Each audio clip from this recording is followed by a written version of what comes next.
Hi guys, welcome back sa aking YouTube channel. So ang pag-uusapan natin ngayon guys is itong tinatawag nilang Saka Gawea Dollar Coin. So itong coin po nito is a $1 coin, no, from US po.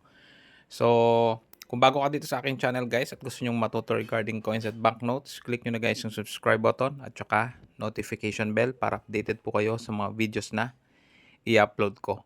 So itong hawak ko guys is isang common na variety. Pero ipapakita ko sa inyo yung mga varieties ng Sacagawea coin na meron pong value. So meron po tayong tatlong variety nitong mga $1 coin, which is ito pong Cheerios. Kung mapapansin nyo guys, itong kanyang buntot is more detailed compared po dito sa standard coin.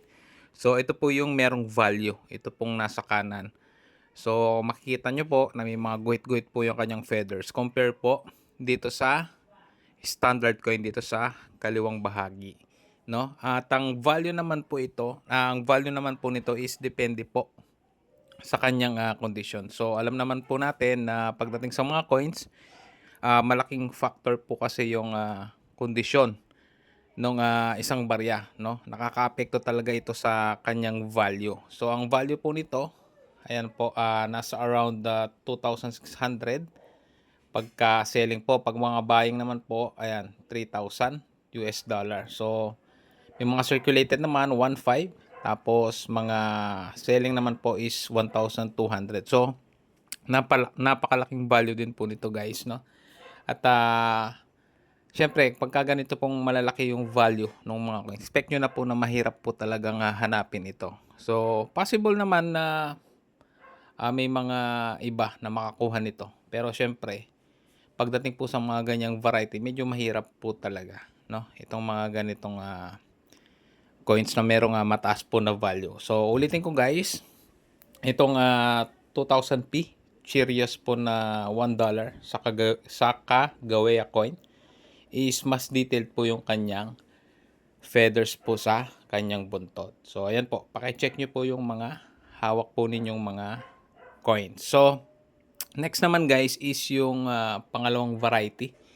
Medyo mababa yung kanyang value compare po dito sa sa nauna po natin, which is yung Sirius. So ito naman po yung 2000p Wounded Eagle. So tinawag siyang Wounded Eagle guys kasi meron siyang parang mga kumbaga extra po na metal or ganyan po yung pagkakagawa sa kanya. Meron po siyang parang guhit, no, sa katawan po ng ibon. So ang value naman guys, ayan, makikita nyo, circulating buy $275, sell to 25, uncirculated buy for 75, and uncirculated sell is 390. So mas mababa po siya, no, sa Cheerios po na variety nitong $1.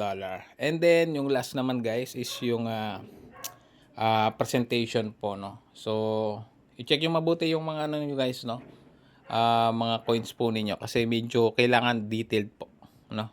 So ito naman po yung 2000p presentation, no, good acre presentation. So itong coin po na ito, I think mas kumbaga mas medyo madaling hanapin. So possible po kasi na mga ito ay tawag dito, madaling makita or available po sa market, no, itong mga ganitong coins, no, compare po dun sa dalawa na pinakita ko po sa inyo. So ayan po, yung iba po may mga graded po na mga ganito, and yung value po nito is ayan 300 to 25 para sa sell, and uncirculated 350, and 300 naman po sa uncirculated na sell.